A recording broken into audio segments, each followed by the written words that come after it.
Hello friends, आज का अपना टॉपिक है कृषि उत्पादन तथा उत्पादकता।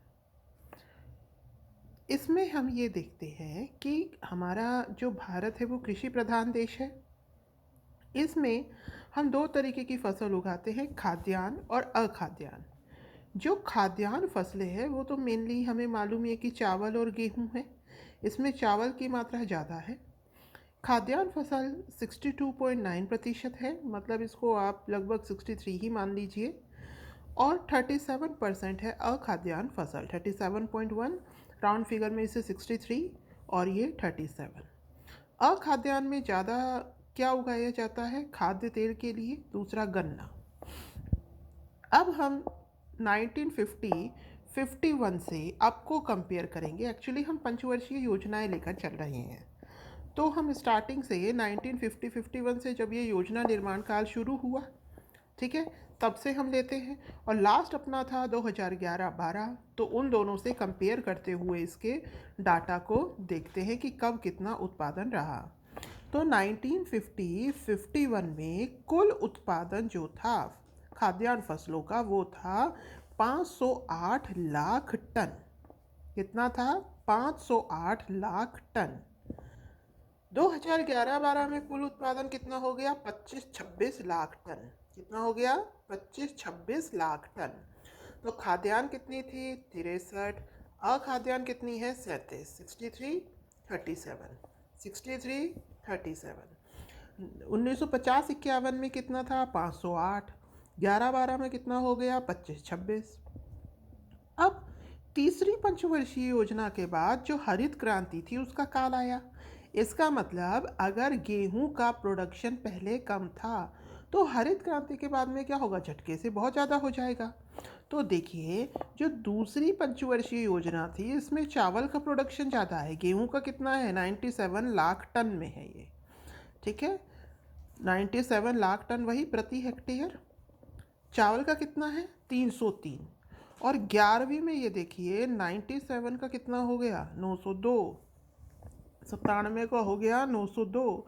और 303 का कितना हो गया? 1034 लाख टन। मतलब क्या हुआ कि हरित क्रांति के बाद में जो गेहूं का उत्पादन है उसमें काफ़ी वृद्धि हुई। अब आगे चलते हैं। 1980 के दशक से चावल में अधिक वृद्धि हुई। मतलब चावल में वृद्धि कब से होनी शुरू हुई भाई? 1980 से।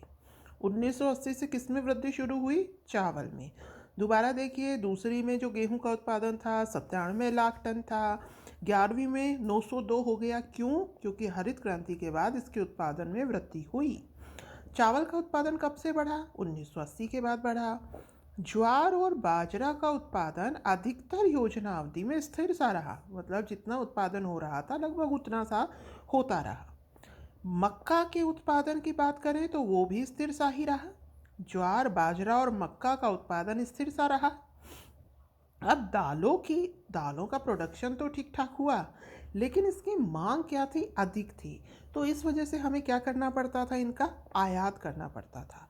तो दालों की आपूर्ति मांग की तुलना में कम रही, इसलिए हमें इसका क्या करना पड़ता था? आयात। तो चावल का उत्पादन कब बढ़ा? 1980 में बढ़ा।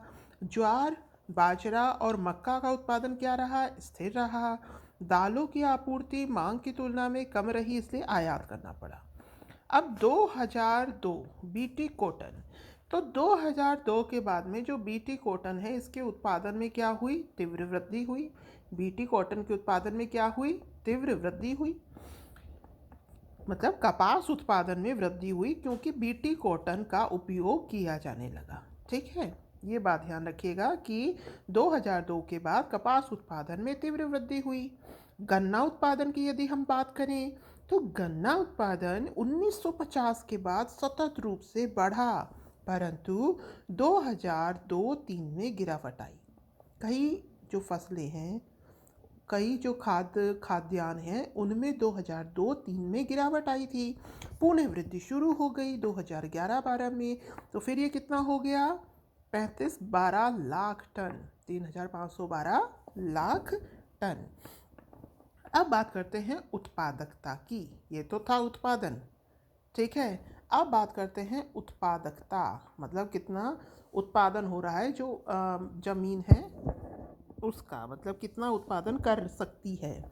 तो उत्पादकता की बात करते हैं, तो उत्पादकता 1950-51 में 3.5, मतलब जो 1950-51 में जितना प्रोडक्शन हो रहा था उसका 3.5 गुना बढ़ गया 10-11 में। सबसे ज़्यादा किस में हुआ? सबसे ज़्यादा वृद्धि गेहूं में हुई, चावल उत्पादन में भी वृद्धि हुई। ज्वार और बाजरा क्या था? उत्पादकता क्या थी, मतलब इसका जो प्रोडक्शन था वो लगभग स्थिर सा था, इसलिए जो इसकी उत्पादकता थी उसमें वृद्धि कम हुई, क्योंकि जो उत्पादन है वो क्या है? स्थिर है। संकर बीजों के प्रयोग से मक्का और कपास के उत्पादन में वृद्धि हुई। संकर बीजों के प्रयोग से इनका जो प्रोडक्शन था उसमें कुछ वृद्धि हुई। दालों की उत्पादकता में 1% से भी कम वृद्धि हुई। ठीक है, अब हम कंपेयर करते हुए चलते हैं। यहाँ पर अपना पहले उत्पादन था, ये है उत्पादकता। तो उत्पादकता देखते हैं, देखिए चावल की 668, 10-11 में हो गई 2210। पहले कितनी थी? 668। फिर हो गई 22-10, ठीक, 655। 29-33 किसकी? गेहूं की। चावल का है सबसे ज़्यादा 50-51 में। ठीक है, अब किसका हो गया है ज़्यादा? गेहूं का। तो चावल का था 668, फिर हो गया 2210, 668 2210। इधर 655, 655 और ये 2933 गेहूं का। बाजरा का देखें तो 50-51 में कितना था? 288। बाजरा का कितना था? 288, जो अब कितना हो गया? 1069। कितना? 1069। कपास 88, अब कितना हो गया? 510। ठीक है, तो ये हमने दोनों के देख दिए हैं। 50-51 और 10-11 की उत्पादकता बताई गई है। ठीक है ना? तो फिर देख लीजिए चावल की कितनी है? 668। यहाँ पर 668 है तो यहाँ पर 2210 है। 668 2210। यहाँ पर 655 है तो यहाँ पर भी 33 बाद में आएगा, 2933। यहाँ पर बाजरे की 288 है, यहाँ 1069, यहाँ पर 88, यहाँ पर 510। अब चलते हैं आगे। अब हम और देशों से कंपेयर करते हैं। तो देखिए गेहूं, भारत का प्रोडक्शन वही किलोग्राम प्रति हेक्टेयर है। तो भारत का कितना है? 2907।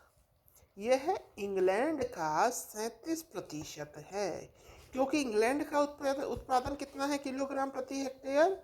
7929। ठीक है, तो ये इंग्लैंड का कितना है? केवल 37%।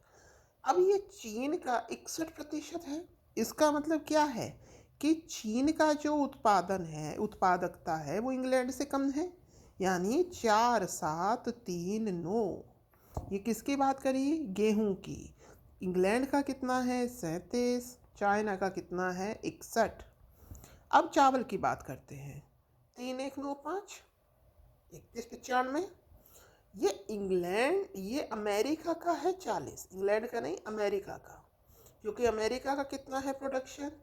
7941। और ये चाइना का कितना प्रतिशत है? 49 क्योंकि वहाँ कितना है? 65-32।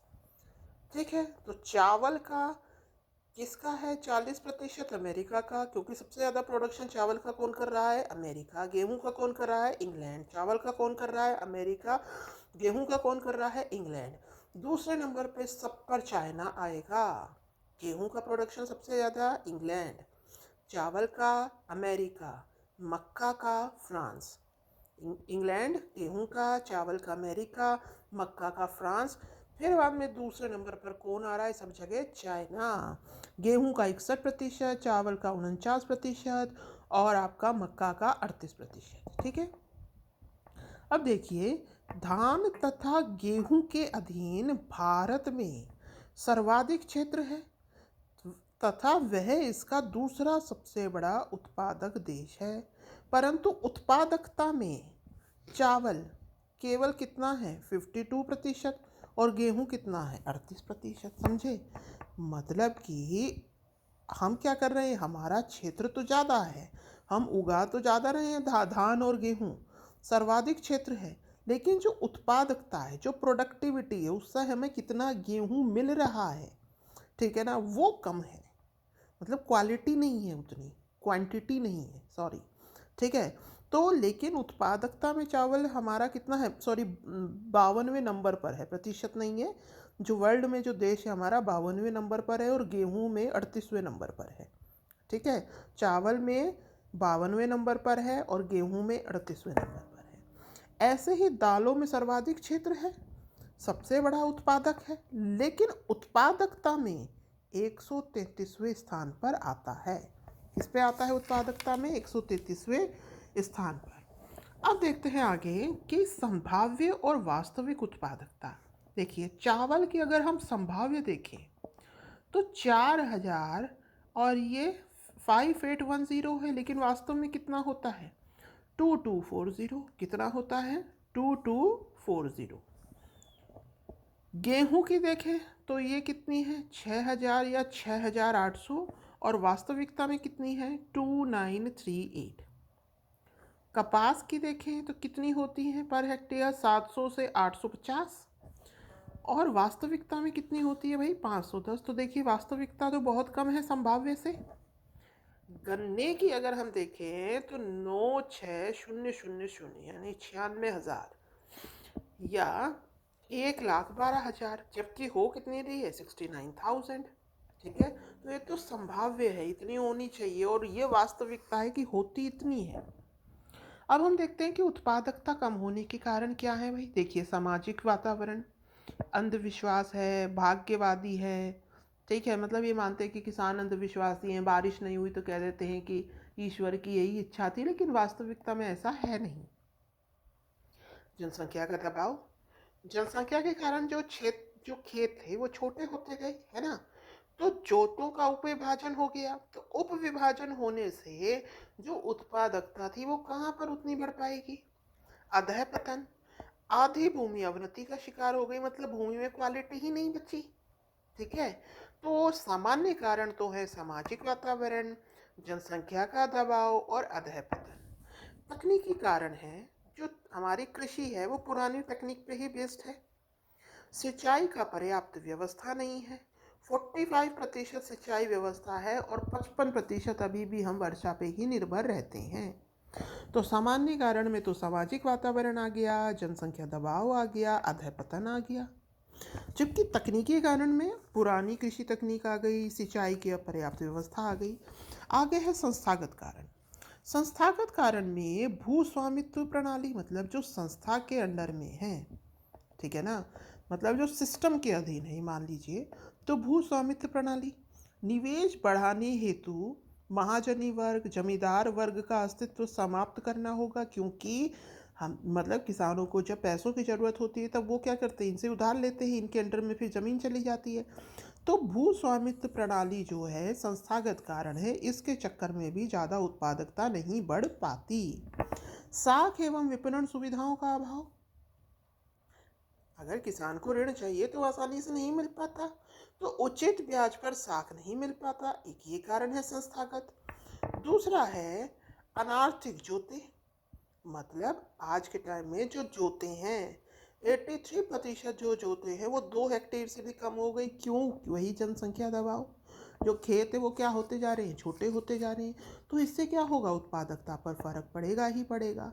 तो ये अपने कारण थे। सामान्य कारण के अंतर्गत हमने पढ़े सामाजिक वातावरण, जनसंख्या दबाव, भूमि का अधःपतन, ठीक है। ये तो नॉर्मल सब कारण है, सामाजिक वातावरण, जनसंख्या दबाव और अधःपतन। तकनीकी कारण में वही पुरानी कृषि तकनीक और सिंचाई का अपर्याप्त व्यवस्था। संस्थागत कारण में भू स्वामित्व प्रणाली, वही जो महाजन जमींदार है उनको हटाओ। साख एवं विपणन सुविधाओं का अभाव, उचित मात्रा में साख नहीं मिल पाती, सही ब्याज पर नहीं मिल पाती। अनार्थिक जोते, कि जो जोते हैं वो 2 हेक्टेयर से भी कम हो गई हैं। अब हम देखते हैं कि हम उपाय क्या कर सकते हैं कृषि उत्पादकता को बढ़ाने के। तो है उर्वरक। तो अब देखिए, हमारे देश में हमने देखा है कि जो पंजाब है वहाँ पर बहुत ज़्यादा उर्वरकों का उपयोग किया जाता है, राजस्थान में इतना नहीं किया जाता है। तो नॉर्मली हमें उत्पादकता बढ़ाने के लिए उर्वरक यूज़ करने होंगे। अगर वो जैविक है तो कहना ही क्या। सिंचाई सिंचाई व्यवस्था प्रॉपर होनी चाहिए उत्पादकता बढ़ाने के लिए। बिजली की खपत, बिजली तो यूज़ होनी ही है, ठीक है, तो उत्पादकता के हिसाब से उसकी यूज़ हो। फसलों की गहनता हो, प्रौद्योगिकी अच्छी हम यूज़ करें तब जो उत्पादकता है वो बढ़ेगी। पौधों का संरक्षण किया जाए। साख और विपणन सुविधाओं का विकास हो, किसानों को आसान कम ब्याज पर साख प्राप्त हो। बेहतर प्रबंधन हो, मैनेजमेंट अच्छा होना चाहिए। कई बार ऐसा होता है कि पूरी फसल खराब हो जाती है, टमाटर के इतने कम दाम हो जाते हैं कि लोग उसको वहीं की वहीं ख़त्म कर देते हैं, तो प्रबंधन मैनेजमेंट भी अच्छा हो। कृषि अनुसंधान में कृषि अनुसंधान हो, जिससे कि नई नई नई कृषि तकनीक पर काम हो, ठीक है ना। तो ये कुछ तरीके हैं: उर्वरक, सिंचाई, बिजली की खपत, फसलों की गहनता, बेहतर प्रौद्योगिकी हो, पौधों का संरक्षण किया जाए, साख और विपणन सुविधाओं का विकास हो, बेहतर प्रबंधन हो, और कृषि में अनुसंधान कार्य बढ़ाए जाए। तो ये हमने पढ़ लिया उत्पादन, कृषि उत्पादन तथा उत्पादकता। ये आपका मेंस का भारतीय अर्थशास्त्र का पहला ही टॉपिक है। अब आगे अगली क्लास में, तब तक के लिए thank you, have a nice day.